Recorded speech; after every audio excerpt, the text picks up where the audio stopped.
A New Haven man was awarded $38 million today by a federal jury because he spent 21 years in prison for a murder he did not commit. After working for decades to clear his name and to find justice, Stefon Morant says he can now start to move forward.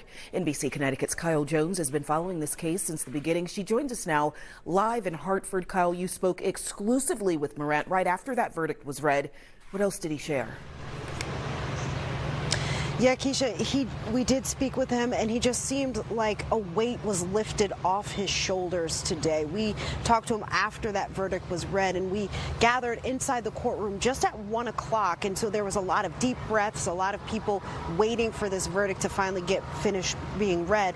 And the jury went through 20 questions, and it wasn't until the end when they announced that $38 million that Morant just pounded the table sort of in exasperation and started wiping his eyes, and that's when he knew that he could start to move forward.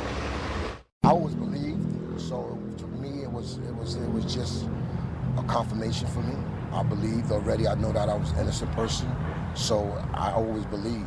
I stood on my faith, and I still stand on my faith, and I just thank God that again we're here today, and hopefully I can move on with my life from this point. Stefon Morant and Scott Lewis were convicted of a double homicide in 1990. Lewis's case was overturned, and Morant received a full pardon.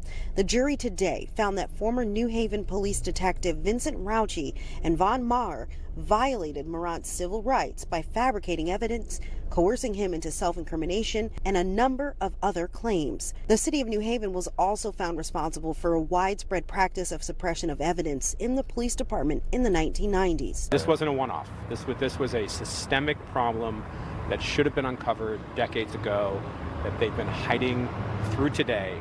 And this jury spoke loudly and clearly about what was happening in New Haven and their response to it. The city issued a statement today in response to the verdict, saying any wrongful incarceration is a miscarriage of justice, and added that the actions of Rauchi and Maher were, quote, reprehensible. They also said that the city and its residents should not be made to pay damages for the actions of two officers who knowingly, wrongfully engaged in isolated, unsanctioned actions over 35 years ago. And so at the end of that statement, the mayor, Justin Elliker, said that it's unfair to the hardworking taxpayers of the city of New Haven and that they're vowing to appeal.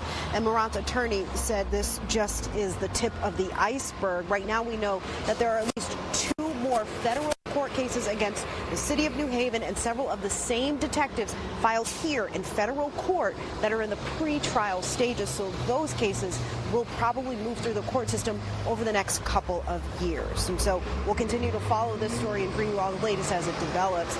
Live in Hartford, Kyle Jones, NBC Connecticut News. Guys, back to you.